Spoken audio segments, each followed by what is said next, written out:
drive. Tatum the finish. It is banner 18. The mission commanded is mission accomplished.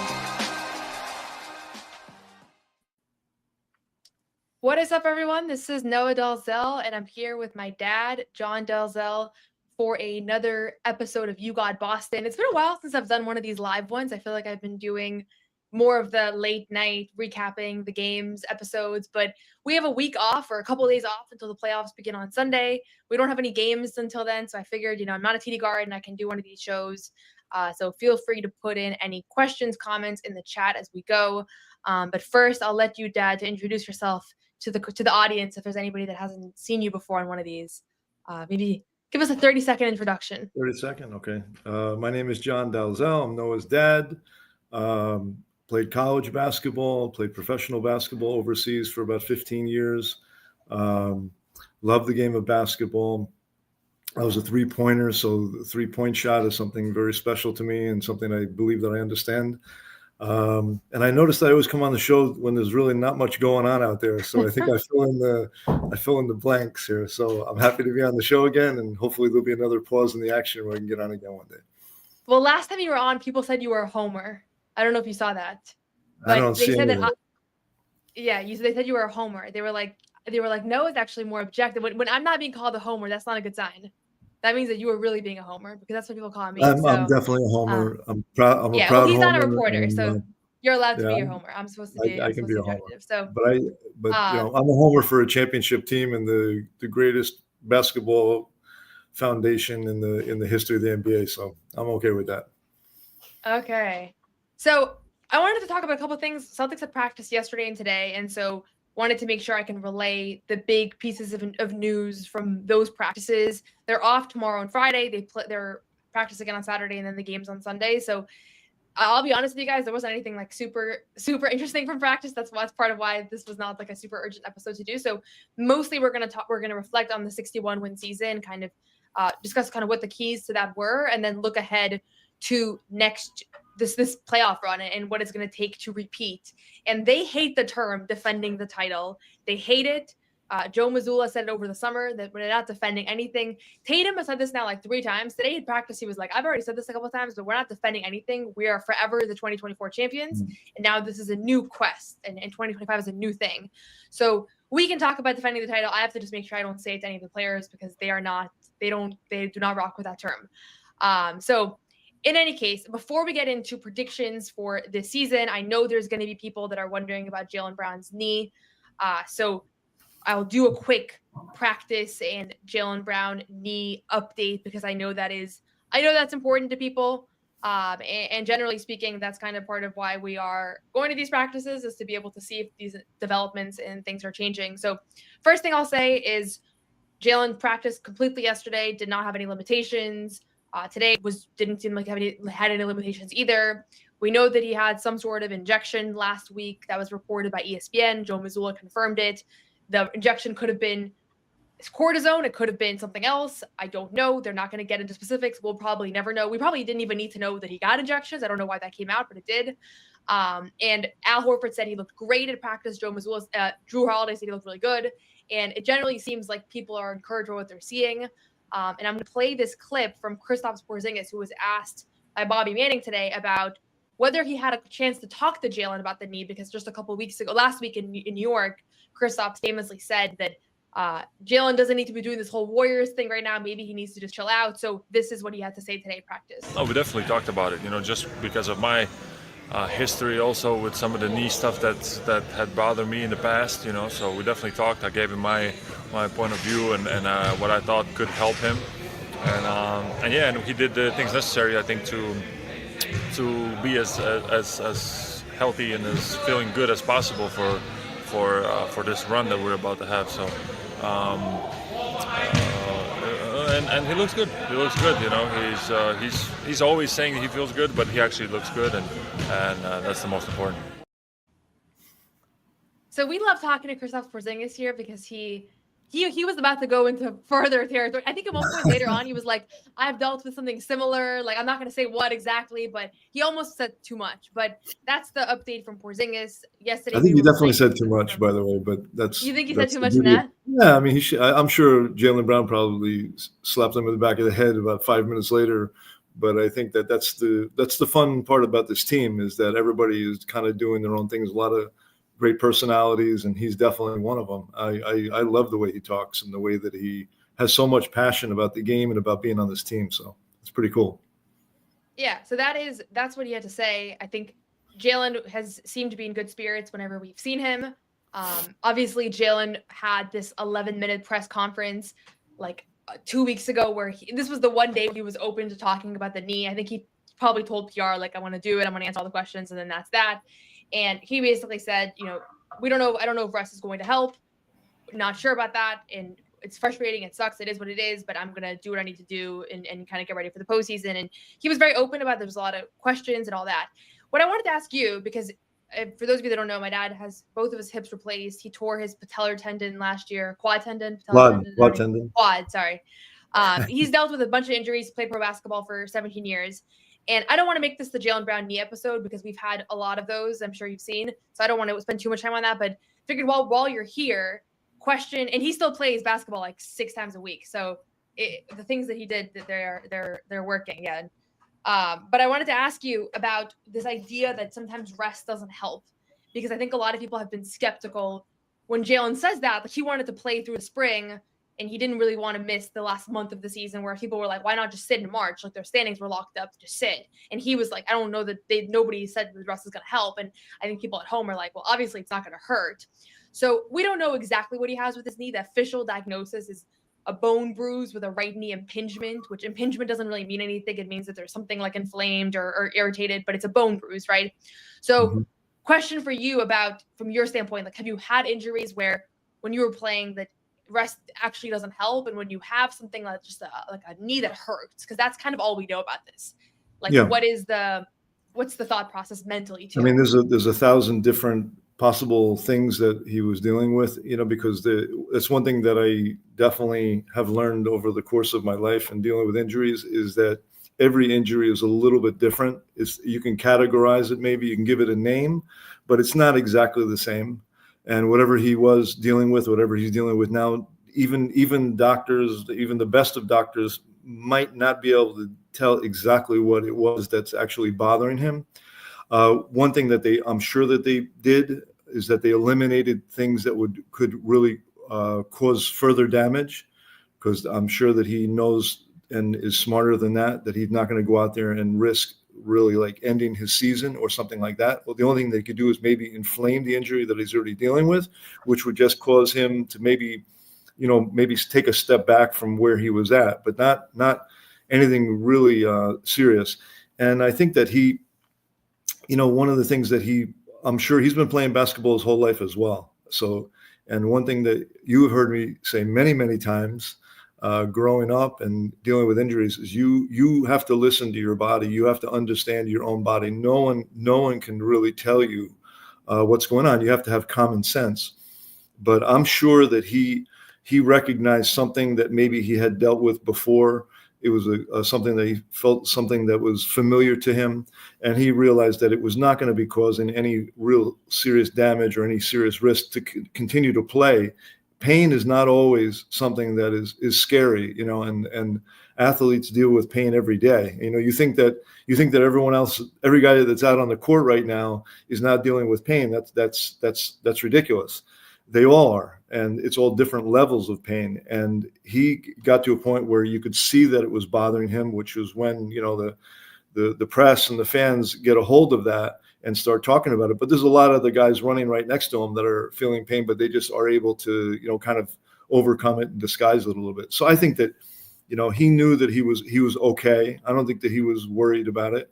Particularly, and I think the team, I'm sure, did the behind the scenes work to make sure that there's not something structurally damaged to his knee or something torn or anything like that. That's not the Celtics know what they're doing, and he wanted to play through it. And I, if your question is, is that something that I've seen or experienced? Absolutely. You don't stop playing. And I for one don't, and I believe this is even a medical answer. I don't think it's good to just stop and be stationary and not continue to move your body. So to continue to play and maybe not overdo it, but to stay on the court a certain period of time and to continue to practice and be smart about it. That's really normal, everyday kind of professional sports, and particularly professional basketball. So nothing that I saw that was going on was really out of the ordinary or unusual. And I think that, you talked about that he took a shot, some kind of a shot, and any professional basketball player or career basketball player, we've all taken shots, and they work, and sometimes they work, sometimes they don't, but they're not scary to think about, and they're used as a healing type of like a kind of a massive quick type of healer. Cortisone is a healer. Everybody has this false image. Can I stop you there? Because one of the things that was controversial last week is that Ramona Shelburne, who's the ESPN reporter who broke the news that he had these injections, she said they're pain injections to promote healing. And Correct. he missed. Yeah, and he missed. This was so he played last Tuesday, so it was sometime in the last week that he played.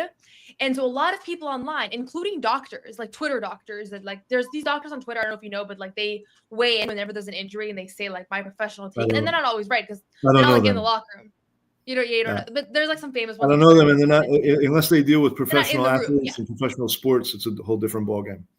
Right, but what I'll say is that people were it stuck out to people the idea that it was a cortisone shot, but that it was promote healing, and they were like, that doesn't promote healing, that's a painkiller. Yes, it They were does. going to do PRP, which is he's using his own blood to heal the knee. No, that's cortisone is a healing drug. That's not true. That's a false narrative. We have people here saying cortisone shots don't work in my experience. Do you have an experience where it's worked? Absolutely. I already know. We have a oh, here we go with the cortisone. Yeah, you're a fanatic for cortisone. Am I gonna have to take down my Twitter account tomorrow? No, yeah. Cortisone is absolutely. It doesn't work every time. It depends on the type of injury. It's not going to work for everything. And it also depends on the preciseness of the shot, because if you don't put it in the exact spot where it's needed, which is a very tricky thing to do, and that's why only someone who a doctor who has a lot of experience and knows the business of giving a cortisone shot, only they are able to do it correctly and to do it safely and where it has the best chance of actually working. And it is a healing drug. It's not something crazy to do. How much is big cortisone paying you for this? Who? No. I'm just. This is something I've had. I had this conversation before. The thing about cortisone is that you don't do it repeatedly into a certain area. That's where it can actually damage the ligament if there's a irritation or inflammation or something. And you do it once, and it may work for a period of time, and then it may come back, and the pain comes back, and then you do it again. You have to be very careful about doing it multiple times. That's the thing. I've done them many times, and I did one. And sometimes it worked. I mean, I have quite a few experiences I remember over my life where it worked beautifully, and it never came back. I did something to my shoulder one time during practice. I went and got a cortisone shot because I knew that it wasn't really damaged, but something just caused this serious inflammation. I got a cortisone shot. The next day I was back, and it never came back to me again. How do you explain that? That's something that actually healed it. This person makes a good point here that we don't know if it was a cortisone shot. So I like to, when we're talking about the injury stuff, I want to say this is all we don't know. I'm just saying I think that the report that it could be a healing thing and also something that's only going to keep a few days, because there are some shots that require a month off. That's not what he did, right? He took one that he was playing a few days later. But my point is, it's just it's very possible that is actually going to be a huge aid to him. And the fact that everybody said he looked great yesterday, it might very well be connected to the fact that he took the shot and it helped. And that was the hope. We don't know that that's the case, but we'll see. I think on Sunday, we'll see if he looked a lot better. Everybody remembers what he looked like before. I also don't think that he was going 100%. I think he was going in these games trying to test out different things and see what worked. And sometimes it didn't look great to us. But he had some really good games during that stretch too. But this episode was titled "Biggest Questions for the Celtics Entering the Playoffs." Yeah. So I just want to say, I think this is without a doubt one of the biggest questions. His health and his availability. And I'm curious, this is something we've discussed, but who do you think this team is if he's very limited / like can't really play? Like, what are they without Jaylen Brown? Because obviously he finals MVP last year, but they're also so deep and they have a ton of other weapons. Like, what do you think of their prospects if he's not available? And again, I don't think this is going to be the case. Without sounding like a homer. Yeah. I'll try to not sound like a homer, but this is a team not built around Jaylen Brown particularly. He's an important part of the team, but they also have developed, the way that this team has developed is that, besides Jason Tatum, and I would say that's one player that is not replaceable and would have a devastating effect if he's not on the court because of just the kind of great player that he is and well-rounded and how much he actually gives to this team. Jaylen Brown is also a great player. He's a different kind of player. And I think that it changes the personality of the team when he's not on the court, but I don't think that the level or the ability to be a great team drops. It definitely goes down. There's no question, but it doesn't drop to a point where they can't go on without him in a way. So I think that they're still a great team. They're still a team that could be definitely a championship caliber team. Even without him, I think that it's more of a psychological effect that it would have on the team, which that's equally troublesome to, that he's one of their leaders, he's their warrior. He's the guy that they look up to. And I think it would be, psychologically difficult for them, particularly in the beginning, to try to go out there without him and knowing that he's not able to play. Not that he's just limited, but he's not actually going to play at all, or he's out for the entire playoffs. That would be hard on the team. Psychologically, but I still think that as a group, once they got past the psychological part, as a basketball team, without him out there, they're still a great team, and they still are capable of continuing on and making a deep run in the playoffs. I tend to agree. I think the biggest thing that I think they would lose, besides for the fact that he is one of their clutchest players, he's hit some big time shots. I don't know if you saw this, but the NBA has a Clutch Player of the Year award, and they have I think 20 players that they were nominated by the 30 NBA coaches. 3 of the players are on the Celtics. 3 of the 20 are all from the Celtics. They're the only team that has 3 players. Those players are Jason Tatum, Derek White, and Jaylen Brown. And at first when I saw it, I was like, really 3? And then I thought about it, and Tatum has been one of the clutchest players this season. He's had multiple game winners. He has the highest field goal percentage of his career now. He's like the 3rd highest of all time for final go-ahead shots or game-tying shots, which is crazy because last year he missed all of them. So that's with a terrible year in the clutch. That's called greatness. Derek White in the 4th quarter for the last few years has just been like literally, if he's wide open in the 4th quarter, I just assume there's no way that he's going to miss. And then Jaylen's had some big moments too. So I think that's one of the things they lose is another weapon in the clutch. But you remember when we were talking about Derek White, when we were saying that he was hitting all those shots and now he's not hitting them, and he used to be now, and that lasted about a week. By the way, I remember having that conversation. When we had that episode, that was in December when we were talking about the things that was when the Celtics were really struggling. There was like a 3-week break in the action, and that's why I was on the show. I remember. It actually was. It was the play-in week. But I think one of the things that we were talking about is that Derek was one of the guys that did seem rattled. Like his confidence seemed like it took a hit. Yeah. Whereas everybody else seemed like maybe they were not trying. Like I was saying, like the difference between effort and being rattled. Derek was a perfect example of somebody that was still trying hard. He just seemed like he was in his head. And later on, he really confirmed that. We didn't really close the loop on that, but he really said, like, I lost my joy of playing. Like, it really made him like he was in his head. And I think he's made a full circle. But what I was going to say about Jaylen before we take a quick break here is Jaylen defensively is the biggest thing that they would lose, because if you go back to playoff series that they played over the last few seasons, there have been so many times where he basically neutralizes an opposing team star player and just keeps them, contains them. They're still great, but contains them. Whether it's Luka, whether it's James Harden, like there's been a lot of those guys. And while they have a lot of great defenders, they don't have anybody that can do what he can do, which is go pick up somebody 3 quarters court. That's a psychological element on the other team. That them going out there and recognizing that Jaylen Brown's not out there. If you're James Harden, you're happy that Jaylen Brown's not out there. And that's not you don't want to make James Harden be happy going into a game. So So it depends on the player. There are some guys he does a great job against and some guys that he struggles with like everybody else. So if they're in one of the series where it's like, this is a series where he would really have the upper hand, like if they face the Lakers in the finals and he can't go, that's a massive disadvantage. You know, like we already know what he can do with Luka, and it's like they have multiple wings. They're great wings, but there are some guys you can just put Drew Holiday on. But Drew's smaller, and there's things that he can't do as well. And so that's my biggest concern is the defensive side. Offensively, I think they have so many weapons and guys having great years, and it's not going to come down to taking one guy out. So we'll see. But quick, before we keep going, we're going to talk a little bit more about practice today, and we're going to talk about the road ahead to repeating as champions. Just want to share a quick message from our friends over at Game Time. Game Time is the best way to buy tickets to basketball games, to concerts, all sporting events. We're in the middle of the NBA playoffs. NBA playoffs are about to begin, and there's no better way to look through tickets for games. I'm looking right now at game 1 of the playoffs. Magic come to TD Garden. You can go and download Game Time, look through the ticket options. You can see how much tickets cost for the game. You can see what the seat view is going to look like, so you don't have to worry about like getting a seat that's obstructed or you're behind the basket. You can actually look exactly at the seat from the point of view. And my favorite part of Game Time is that there is no extra fees at the end. So I can look at the prices. I can see right now it's about $150 for game 1. That's that. There's not going to be any hidden fees, taxes, anything like that. That is the final price that you pay, and therefore you can ensure that you're getting the best deal.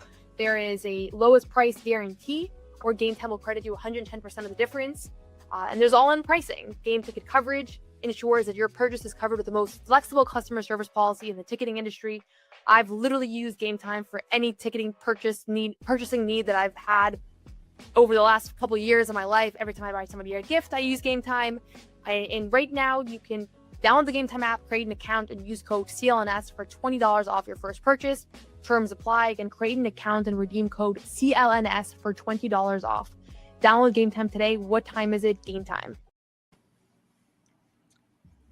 And for those of you listening right now to the show, quick, just ask that you to make sure you're subscribed both on the YouTube channel, make sure you're subscribed Spotify, Apple, wherever you listen. And if you're watching this on CLNS Media, also like and subscribe. That it really helps right now as we're gearing up for the playoffs. We're going to do a lot more of these episodes. Probably going to do one after every practice and game. So yeah, you can find all of our post-game pressers. I always mention this, but if you want to see like everything that was said at practice today, it's all posted on CLNS Media. Kristaps Porzingis, Joe Mazzulla, Jason Tatum, all of that. It's the only place where you can find literally every word that is uttered by a Celtics player anytime all year. As long as one of us is there, we upload it on the YouTube channel. And you can find all of our other great Celtics content, our post-game shows, all that. And if you turn on notifications, you won't miss anything. You'll make sure to know when all the new videos drop. So just plugging that. Other thing from practice today is this looking ahead kind of towards the path to repeating. It starts against the Magic, and it starts against Paolo Banchero and Franz Wagner. They're two stars, two younger stars, two stars that have struggled at times with their inefficiency. I think there's a little bit shades of younger Jason Tatum and Jaylen Brown, but I don't know if that I would quite make that comparison. But I asked Tatum today about going up against Paolo Banchero, a good friend of his, both former Duke players, somebody that he's mentored and somebody that wears his sneakers. And so here's what he had to say about that. Matchups, does it change at all the dynamic? Does it add a little extra fun to it? Change the dynamic, no. And, that's how it should be, right? He's trying to lead his team in a playoff series and figure out ways to win, and I'm trying to do the same thing. And just shifting your mindset to it's the playoffs. So now, just having an understanding of friends out there, nothing else matters besides doing everything that I can to help my team win. It's not really time for anything else. So those two are going to face off. Paolo last night said that out of respect for Tatum, he's going to have to go at him every time. And that's the best way to show respect for him and his mentorship. I'm curious for you, as you look at that Magic team, I don't know how much you've gotten a chance to watch them, but what are your kind of initial thoughts on Paolo Banchero as a player and Franz Wagner, and kind of what the challenges that they might propose as these two teams face off? They're younger. They have one of the best defenses in the league and one of the worst offenses in the league. And I'm not sure exactly how it's going to play out in the playoffs, but that's the general. That's the 4-1-1 on the Magic right now. Yeah. I've seen them play several times. I'm definitely not an expert, but what I see is I'm not afraid of this team. I think that they're a couple of years away from being a real competitive team that can actually make a run in the playoffs. I mean, they were 41-41 this year.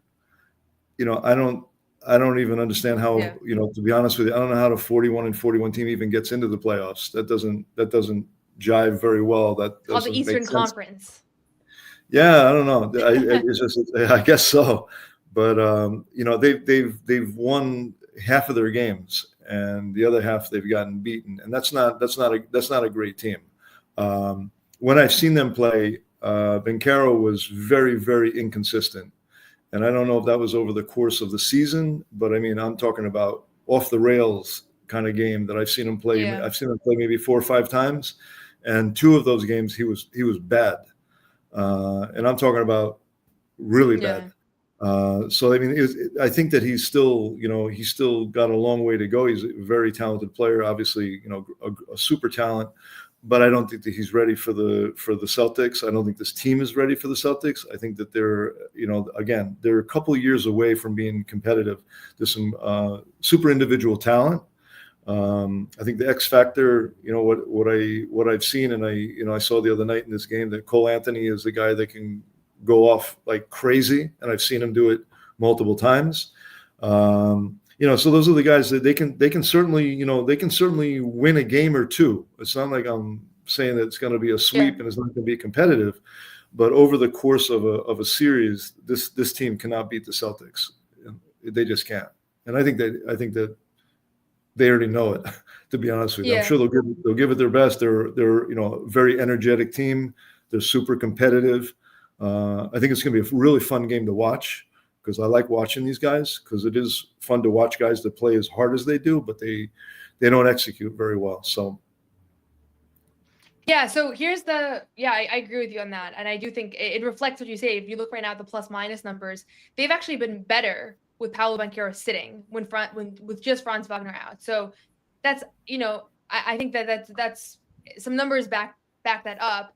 He forces a lot. He just forces way too much. I think he has the ability to be a great player. I think, I look at some of the critiques on him. They remind me a little bit of stuff that people were saying about Jaylen Brown earlier in his career, where it's like I was going to say that. Yep, it's true.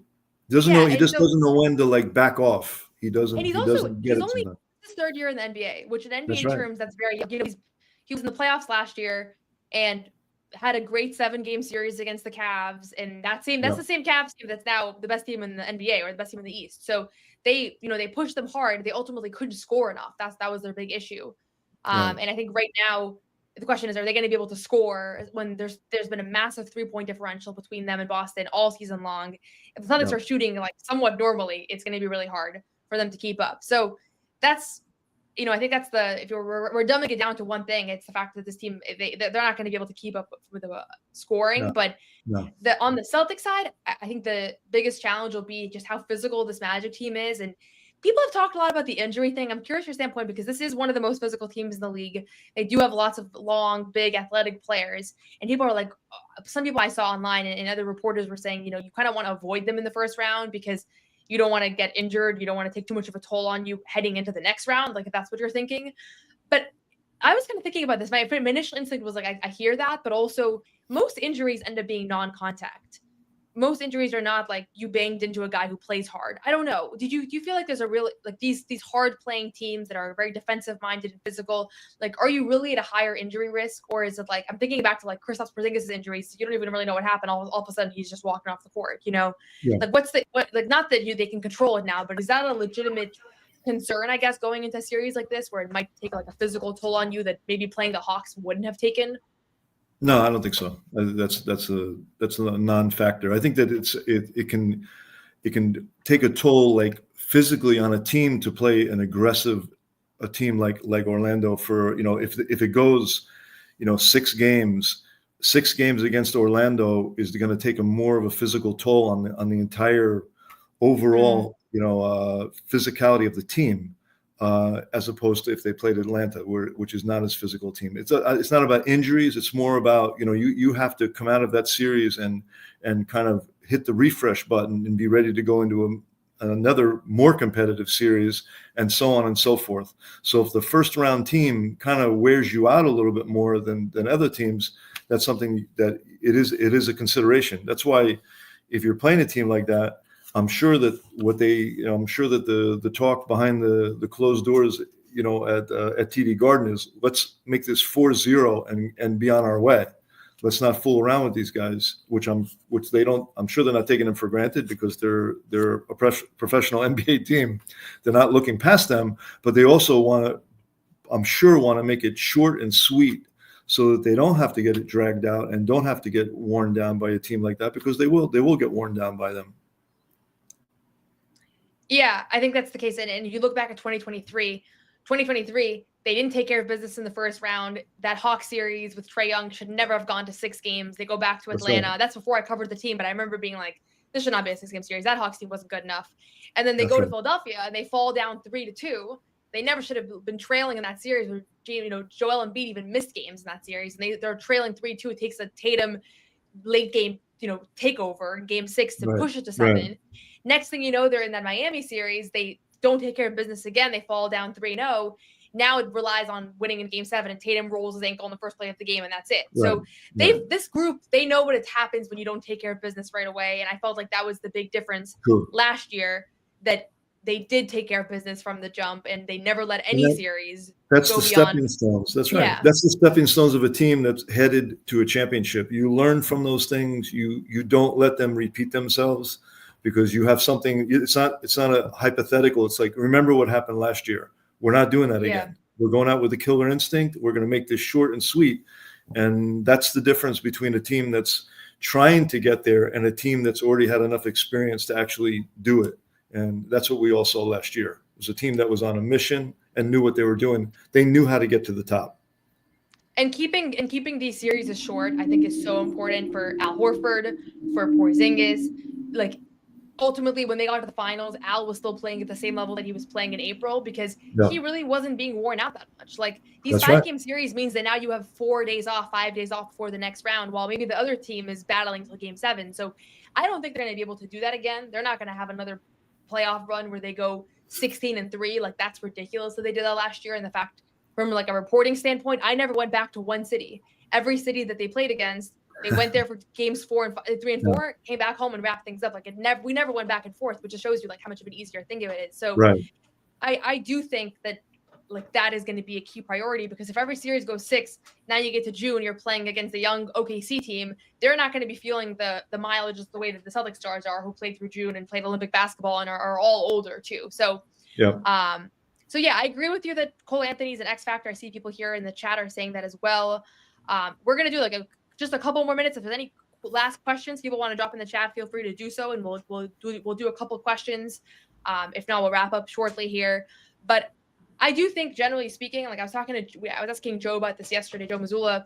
He was saying, they have coaches he has assistant coaches that all year long have been scouting Orlando, assistant coaches that all year long have been scouting the Hawks. And last night, it's like they're watching, being like, is all my work going to be put on blast here, and are we going to actually actualize it all, or am I kind of off the hook for this series? And I'm sure there are people, I'm curious, but I'm sure there are people who would be happy to not have their scout be involved. Like, they can kind of sit back and relax during the series a little bit more.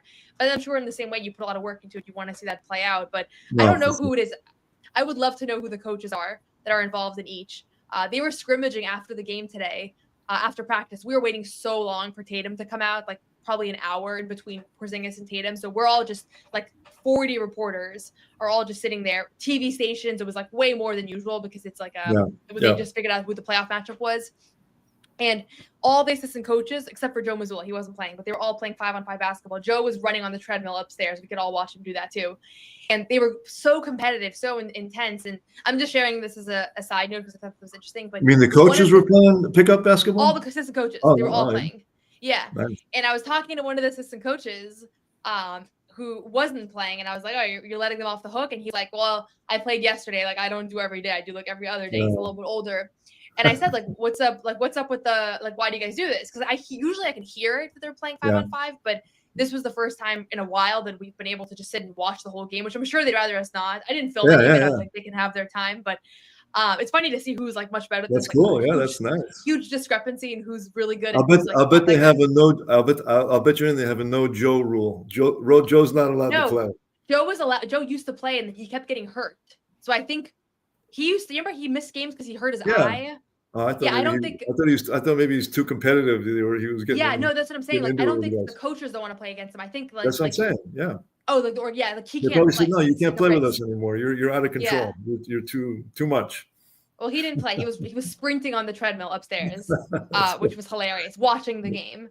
That's cool. But anyways, one thing that was interesting to me that I'll just mention this if there are no more questions. But the coach that I was talking to was saying that part of the value in doing the scrimmages, especially in the playoffs, is that a lot of times these guys are so in the film room and they're coming up with ideas and they're, telling guys what to do and training them, that it's easier said than done. And then when you go play even in a stupid pickup game where they're obviously like, these guys are all like past their primes and everything, when they're suddenly you realize that the things that are really obvious to do are not that easy. Like running to the corner 5 possessions in a row and nobody's passed you the ball. It's like, it's hard to run a 6th time, even Right. though that's the right thing to do. And so he said like they actually do this stuff just to get a sense of like putting themselves in the shoes of the players a little bit, so that now when they go coach tomorrow, they just played yesterday. They understand the emotions a little better. Like it keeps them like connected to the game. And I was thinking, just one of the interesting things about this team and how young all the coaches are. They're all young. They all played D1 basketball like 2 years ago, 3 years ago, 4 years ago.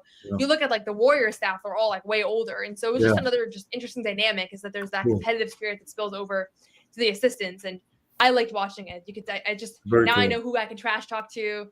I'm keeping everybody's names anonymous because it felt like the media shouldn't have been there, but I can still use them when I talk to the coaches. So it was funny to watch. Question, one thing about double big lineup. This is the last. I'm just going to take this question, then we're going to wrap here. But I would not be shocked if Joe plays a lot of double big against Miami. Double big lineup, whether that's with Luke, whether that's Al and KP. I don't see a world where he suddenly moves Drew, Derek, or Jaylen to the bench in game 1. So I don't think they're going to start the double big lineup. But a lot of times we discuss the starting lineup so much, and they play together for 8 minutes the whole game. Like the starting lineup is not what matters. Who closes is what matters. And I think a lot of times coaches laugh when they see fans in the media obsess over the starting lineup because they know that the closing lineup's really the one that's going to be the tough decision. And I would very much not be surprised if Joe closes games with a double big lineup, depending on how things go, because this is, if you're going to ever go double big, this is one of the 3 or 4 teams in the league where you would do it against. And the net ratings have been great this year. It's a revelation for the Celtics. It's been a revelation for the entire NBA this year, just seeing how effective it is to have 2 bigs, especially because Celtics bigs can shoot except for Luke. And Luke has been so awesome this year that he doesn't need to shoot because unbelievable. He's been, unbelievable. He's just fantastic, unbelievable. I mean, he's getting the credit for it. He doesn't need to hear. He's getting the credit for it. Talk about it. He's getting the credit now. Everybody realizes this guy is special. He's a character, and he's a great basketball player. He mixes it up with his goofy stuff, but don't be fooled by it. He's a great basketball player. He had just an outstanding season and was really, really an important factor in the success of the regular seasons, no question. And everybody knows it. Everybody saw it. And he's also one of the funniest people I've ever. Yeah, he is. He's a real character. I think, and that's good for the team. We had one press conference earlier this year where every question that we asked him, he would spend 30 seconds basically answering yes for it. And then halfway through, he would shift and start answering no for it. And suddenly, like 5 questions in, I was like, 5 questions in, I was like, has he answered anything? Like he was just conflicting himself and seeing he could use all these big words to like obscure it. And by the end, I was like, oh my God, he's literally trolling us. He's messing up with here at the podium. Like none of these answers are real. Yeah, that's hilarious. And so he's been awesome to cover. He's been awesome to watch his development. And I think more than anything, I think Jason Tatum loves playing with Luke Cornett. He has been gushing about him. When he gets asked about Luke, he gives a stump speech about Luke as the most selfless player. He's the greatest thing ever. Like you know that Jason Tatum wants Luke back next year. So We'll see what happens. 100%. I think he's going to have a huge market. I've talked to people around the league that teams are going to want him, but I also think he could have gone somewhere else last year and he turned down money to stay in Boston. I don't know how they're going to keep him, but I'm sure he's dying to stay because he could be lost in the shuffle if he goes to another team. That'd be. But also, they're going to have to trade guys anyways, so maybe they clear up some room and they prioritize him over people that maybe you wouldn't expect. So we'll see. A lot of guys you want to keep. Yep. Yeah. We'll wrap up here. Any I have one last question. Yeah, please. Will I be Let's on the hear it. show after the parade or before the parade? I just want to clear my schedule to see when I'm going to We'll be see on what the show, people but- think of you. You can sound off in the comments if you want. Might have to get another invite. It's been you can see like sometimes you just don't hear from me for like I 3 know months. I'll be on the All-Star break and then after the parade. So far, those are the 2 times. The All-Star break is a pretty busy time actually. I know. Here, it was let me great. drop your Twitter handle. You could use some more followers. Here, I'm dropping my dad's Twitter handle. You can follow him. Oh God. Jon Dalzell Hoops. It's going to blow up, none. Don't do it. Yeah. Look, you have 111 followers now. We'll see if we can get you to 115 by the end of the week. 111? Wow. You have 111, yeah. I had I posted 99 you when shooting. the show started, so that's good. Yeah. No, you didn't. Today? I have no idea. I No. have no idea. No. You gained some followers when I posted highlights of you making some threes in that senior basketball game in Connecticut that I went to. Okay. So people were like, okay, I'll give him a follow. So and then somebody commented, I've played against that guy. He should not be playing in a senior basketball game. That's unfair. Yeah, I retired from senior basketball, by the way. Yeah, senior basketball. I'll be at the Y. Yeah. Well, someone asked you where to play basketball. What's I that? guess that'll be the last. Someone here actually asked this question. You probably know better than anybody. I'm gonna scroll up. Where's a good place in Boston to get into a game if you're trying to play pickup? You know the answer better than me. Do you want to answer Yeah, the I question? mean, the place that I play all the time is at the Wells Ave YMCA. Every night there's 4 full basketball courts there. Every night it depends. Not every night is the same, but every night there's pickup basketball. And I've if anybody wants to say hello, I'm there 6 nights a week from 6 o'clock until about 7:30. So I'm home for dinner by 8. Well, there you go. So There you go. now it's gonna be too crowded there. Now that you gave It's us gonna be- it's gonna be a you're never mob gonna be there. able to get in the game. Yeah. All my followers are going to show up at the same time. Yeah. Probably 8 of them are bots. Yeah. Okay. Right. Thanks so much, everybody. We'll have more coverage this week. I will be at Celtics practice on Saturday. We'll definitely have stuff post game on Sunday. We'll probably do a preview show. Now you can go watch the play-in game, the 9-10 play-in game. Nobody's won a 9-10 play-in game and actually made the playoffs, so we'll see how relevant these games are. But we'll lock in and watch anyways. Thanks as always for watching. Please subscribe to CLNS Media. Subscribe to my YouTube channel, You Got Boston Podcast. I'm trying to actually build up this YouTube podcast. People are always like, oh, like keep podcasting, but I need more subscribers so I can actually do this. So subscribe if you're not already. Tell a friend, leave a review. And thanks so much as always. And we'll see you guys soon.